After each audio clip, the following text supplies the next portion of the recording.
사도신경 다섯 번째입니다. 성경 전체의 엑기스, 천국문을 여는 비밀키로서의 사도신경은 삼중으로 암호가 걸려 있다고 말씀드렸는데, 오늘은 그 세 번째 마지막 비밀키, 그리고 실제 삶에서는 가장 중요한 성령 하나님입니다. 안타깝게도 우리가 가장 잘 모르고 또 오해도 많습니다. 심지어는 아예 하나님으로 인정하지도 않습니다. 심각하죠. 우리말 번역으로는 명확하지 않지만 성령의 사역으로 묶이는 부분인데, 사도신경의 결론부입니다. 우리가 아까 함께 고백했던 건데, 보면은 성령을 믿사오며 거룩한 공회와 성도가 서로 교통하는 것과 죄를 사하여 주시는 것과 몸이 다시 사는 것과 영원히 사는 것을 믿사옵나이다. 아멘. 이렇게 되어 있는데, 나는 성령을 믿습니다. 이 말 뒤에 5개가 따라와요. 거룩한 공회, 성도의 교제, 죄사함, 몸의 부활, 그리고 영원히 사는 것. 이게 따라옵니다. 예수님이 지난번에 말씀드린 대로 십자가에, 우리 죄를 위해서 십자가에 돌아가시고 부활하시고 승천하시고 심판날에 다시 온다. 그렇다면 예수께서 심판날에 다시 오기까지, 그 재림의 날까지 우리는 어떻게 되는가? 누가 우리를 보호하고 또 인도하는가? 요한복음 16장 7절입니다. 그러나 내가 너희에게 실상을 말하노니 내가 떠나가는 것이 너희에게 유익이라. 내가 떠나가지 아니하면 보혜사가 너희에게로 오시지 아니할 것이요, 가면 내가 그를 너희에게로 보내리니. 그 승천하신 예수께서 우리에게 보내신 보혜사, 다시 말하면 보호하시고 은혜를 주시고 인도하시는 우리의 보호자, 인도자, 위로자가 곧 성령, 거룩한 영, 성령 하나님입니다. 성령께서는 예수께서 보내셨고 우리에게 오십니다. 성령은 우리가 알아내거나 혹은 발견하거나 찾아내는 것이 아닙니다. 성령은 지식이나 능력이나 물건이 아닙니다. 성령은 하나님이시고 인격입니다. 그런데 이 성령 하나님의 결정적인 특징, 그 하는 일, 역할이 뭐냐, 이걸 아는 게 정말로 중요한데, 요한복음 16장 14절입니다.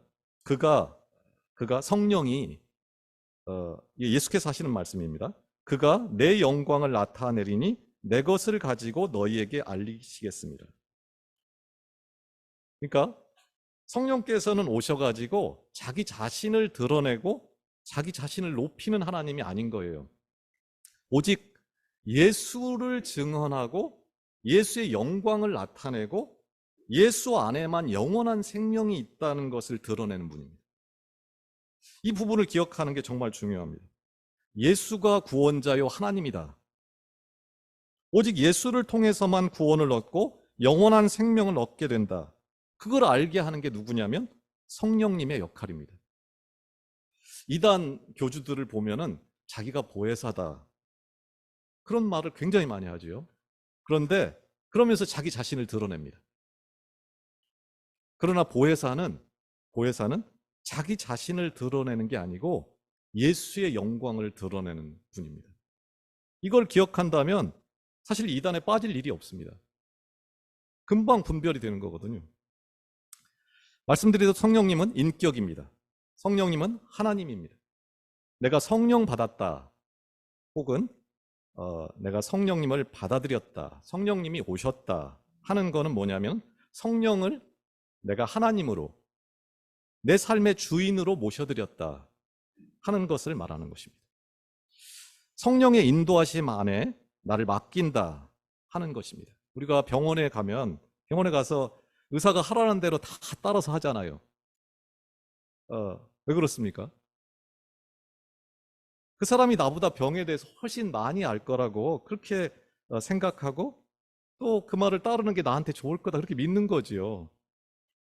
근데 오진 확률이 알다시피 50%라고 그러죠. 하물며 하나님을 따라서 사는 게 나한테 얼마나 더 좋을지, 그 두말하면 잔소리입니다. 바로 이 자기 자신이 아닌 예수 그리스도의 영광을 드러내는 이 성령님 그 역할을 따라서 오늘 우리가 함께 고백했던 신앙 고백의 내용을 하나씩 이렇게 간단히 따라가 보겠습니다. 먼저 거룩한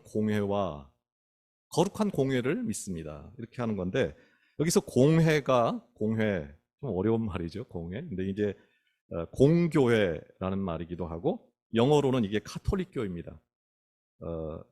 풀어보면은 이게 카톨릭이라는 말이 보편적인 교회다 이런 말이에요. 무슨 말이냐면은 모든 시대 수천 년에 걸쳐서 있었던 그 모든 시대 모든 지역 아시아 유럽 그 모든 지역 또 모든 문화 그 모든 것을 초월해서 교회는 하나다라는 것을 믿는 것입니다. 교회는 남녀, 흑백, 빈부 그 모든 조건을 넘어가지고 예수가 그리스도요 하나님의 아들임을 고백하는 사람들을 모두 다 포함하는 고백 공동체입니다. 또 공회를 믿는데 앞에 뭐라고 붙었냐면 거룩한 공회를 믿는다고 하는 것은 뭐냐면 모든 교회는 하나다. 네 교회 내 교회가 없다. 뭐 그런 거를 믿는 것이면서 동시에 교회는 오직 성령을 통해 이루어짐을 믿는 것입니다. 진정한 교회는 성령이 인도하고 성령이 다스릴 때만 교회다 라고 고백하는 겁니다. 그런데 이 성령의 사역 중에 맨 처음에 교회를 말하고 있죠. 교회.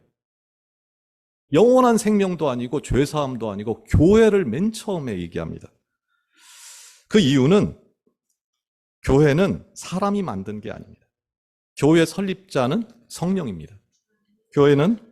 성령께서는 교회의 설립자고 교회를 통해서 사람을 구원합니다. 교회는 성령 하나님이 직접 세우신 구원의 통로고 축복의 통로입니다. 그거를 말씀하고 싶은 거예요. 또한 교회는 그 거룩함이 생명입니다. 그 거룩함이 사라지면은 교회는 존재 이유를 잃게 됩니다. 세상과 다를 바 없는 교회, 성령의 음성은 없고 정결하고 거룩함이 사라진 교회, 사람이 아무리 많이 모여도 그것은 죽은 교회입니다. 그것을 고백하는 거예요. 두 번째는 뭐냐면은 성도가 서로 교통하는 것과 이거를 그냥 쉽게 말하면은 성도가 서로 교제하는 것과 혹은 뭐 만나는 것과 하는 말인데 우리가 너무나 많이 그런 걸 하지요. 그 만나고 모이고 뭐 교제하고 교통하고 굉장히 중요합니다. 그런데 그 교제 그 만남을 내가 주도하면 그 만남은 의미가 없다고 말하는 것입니다. 성령이 주도하지 않으면 아무리 많이 만나고 아무리 많이 어울려도 소용없다. 생명의 일이 아니다라는 것입니다.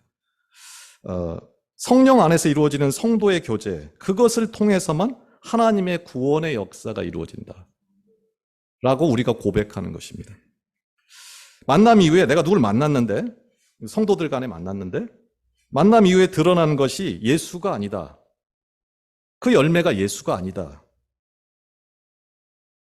만약에 그렇다면 우리는 하나님의 영광을 가로챈 것입니다. 자기를 높이고 자기를 합리화하고 나는 막 하다가 돌아오는 그 시간의 그 허무함, 허탈함, 그걸 모른다면 우리는 영적으로 마비된 상태입니다. 따라서 우리의 모든 모임 만남에 성령께서 주인이 되고 있는지 지금 내가 주인인지 이거를 늘 의식하면서 깨어있을 필요가 있습니다.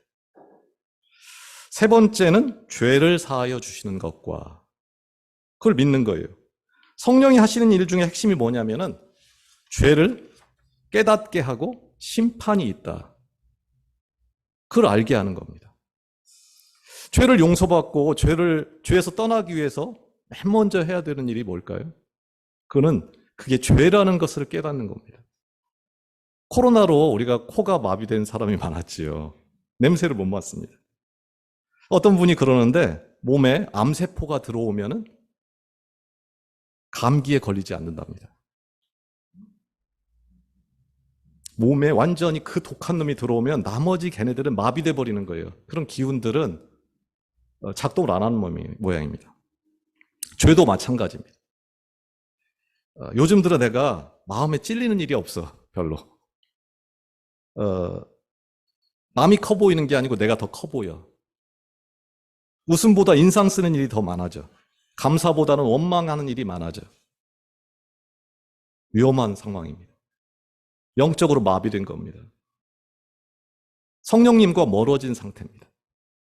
성령과 가까워지면 가까워질수록 내 모습이 얼마나 추하고 더러운지, 내가 얼마나 엉망진창인지를 보게 됩니다. 예외가 없습니다.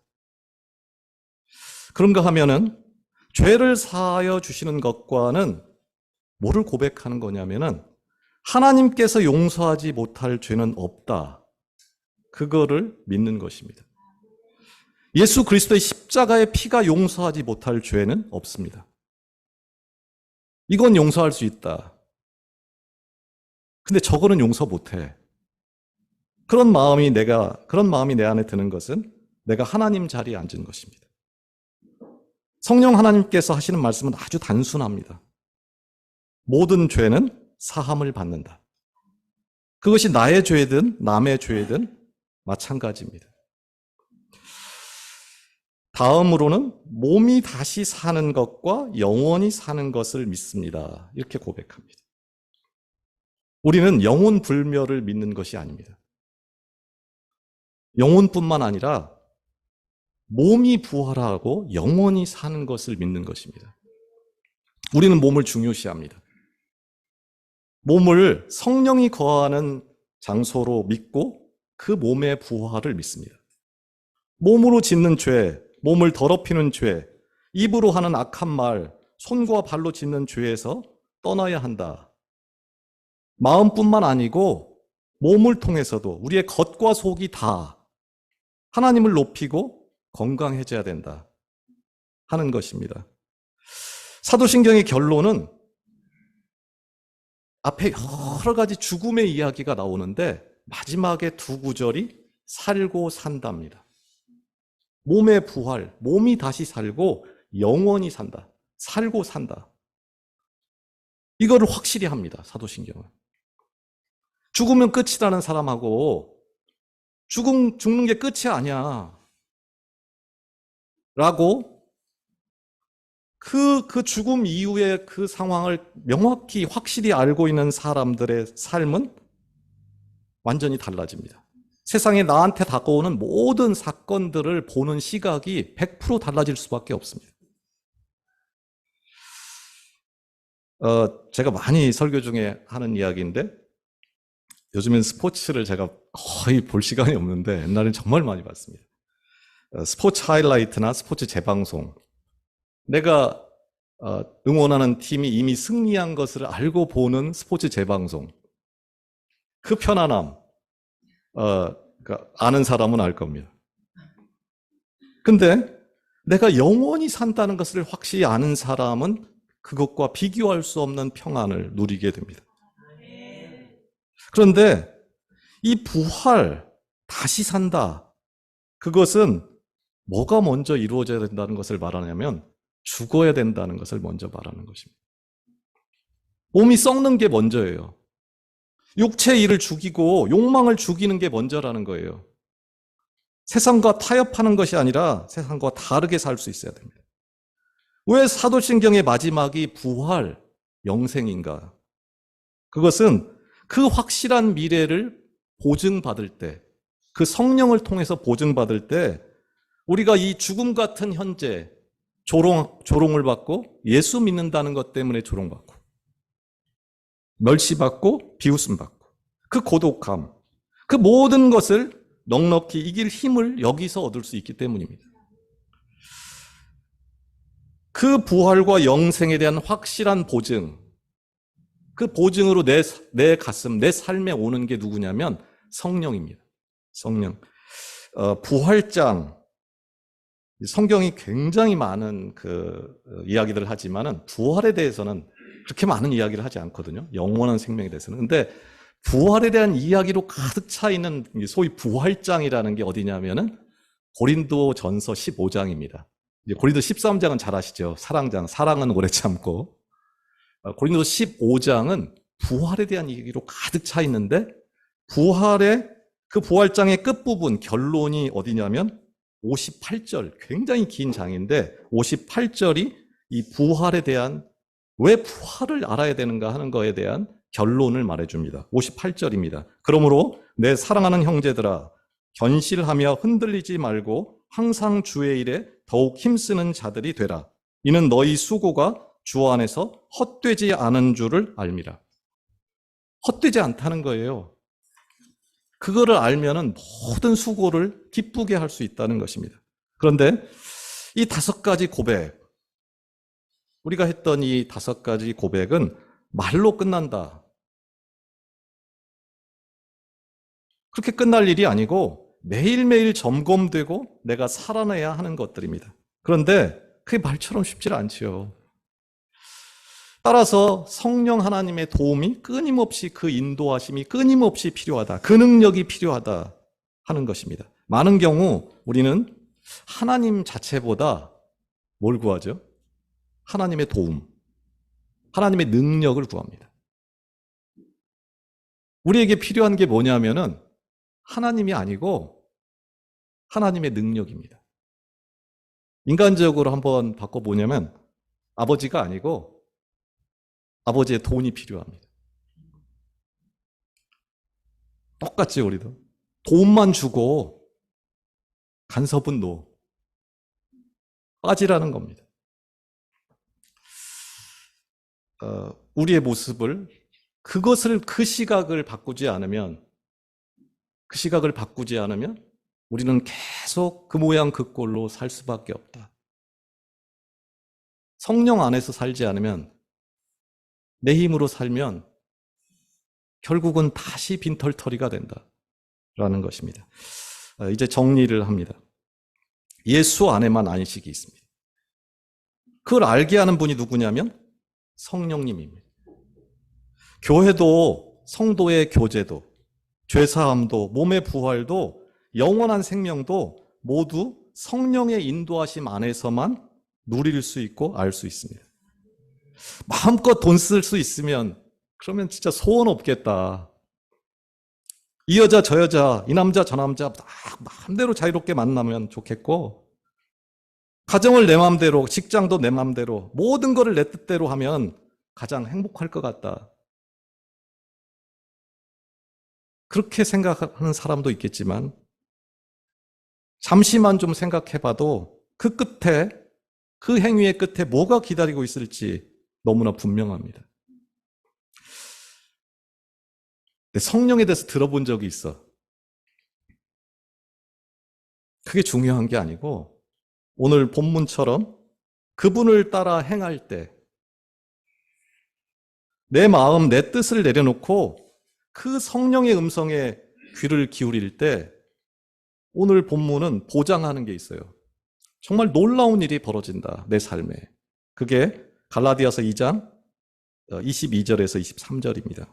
오직 성령의 열매는 사랑과 희락과 화평과 오래 참음과 자비와 양선과 충성과 온유와 절제니 이 같은 것을 금지할 법이 없느니라. 내가 성령 안에서 행하면은 그 어떤 것도, 이런 게 내 삶의 열매로 나타나는 것을 막을 그 방법이 없다는 거예요. 내가 아무리 그 열매가 안 맺히게 하고 싶어도 안 맺힐 수가 없다는 거예요. 이런 삶을 살고 싶지 않나요, 우리가? 아내가 남편을 남편으로 인정하지 않을 때, 자식이 부모를 부모로 인정하지 않을 때, 인간이 하나님을 하나님으로 인정하지 않을 때 모든 비극은 시작됩니다. 그 비극이 언제 끝날까요? 어떻게 끝날 수 있을까요? 하나님을 하나님으로 인정할 때뿐입니다. 이제 하나님을 인정하는 삶을 위해서 2가지만 좀 부탁을 드리고 싶습니다. 첫째는 성령의 음성을 듣는 시간을 가지십시오. 주인 명령 듣고 가서 일을 해야 되는데 자기 생각대로 아침부터 일찍 나가서 일을 다 끝내고 와서 주인에게 제가 오늘 한 거는 이겁니다. 정말 하느라고 죽는 줄 알았습니다. 그렇게 말씀드리면은 주인이 뭐라고 그럴까요?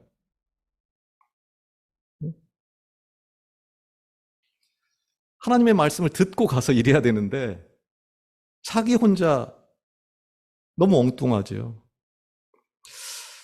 바라기는 하나님의 말씀을 듣기 위해서 그 성령님과 데이트하는 약속을 잡을 수 있기를 바랍니다.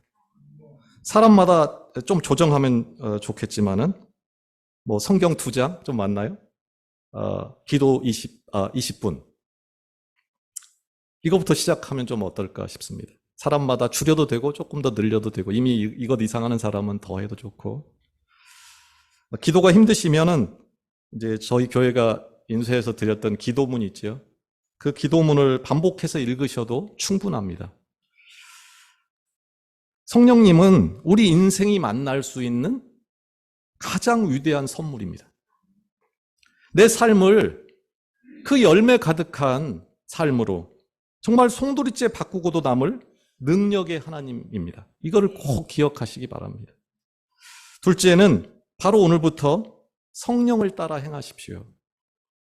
오늘 말씀의 시작은 성령을 따라 행하라. 명령합니다. 그러면 모든 것이 달라질 거라고 보장합니다. 말씀을 듣고 읽고 그걸로 끝나버리면 정말 아무 유익을 얻을 수 없습니다. 이것을 행동하고 실천해야 합니다. 오늘 말씀을 통해서 듣고 읽는 가운데 성령께서 내게 이걸 원하는구나. 이건 하지 말라고 하는구나. 그렇게 깨닫는 그런 마음을 주신 부분들이 있을 것입니다. 그걸 흘려보내지 말고 이제는 내게 주시는 말씀으로 그걸 받아야 합니다. 다른 사람에게 적용하지 말고 내게 적용해야 합니다. 다음에 하자. 다음 주부터 하자. 이게 아니고 바로 오늘부터 즉시 그 뜻을 따라 실천할 수 있기를 바랍니다. 하나님이 성령을 따라 행하라. 이렇게 명령하시는 것은 하나님이 자기 권위를 내세우고 하나님이 자기 마음대로 내 인생을 이렇게 조종하려고 하는 것이 아닙니다. 그분은 내 아버지입니다. 부모가 자녀에게 갖는 소원이 뭘까요? 그것은 자녀의 행복일 것입니다. 우리가 진정 행복하고 또 축복받고 또 사랑으로 가득한 그런 아름다운 인생을 살기를 간절히 바라시는 그 하나님의 그 깊고도 넓은 사랑, 그 인자하심에서 나오는 소원 같은 명령. 그게 내 소원이어야 되는데 행복이 그게 하나님의 소원이라는 거예요. 이 하나님의 소원이 나의 소원이 되는 한 주. 지금 마음속에 생각나는 그 한 가지 주님의 뜻을 이번 주에는 꼭 실천해야지.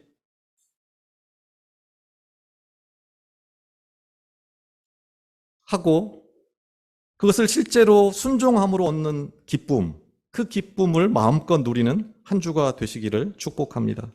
기도하겠습니다.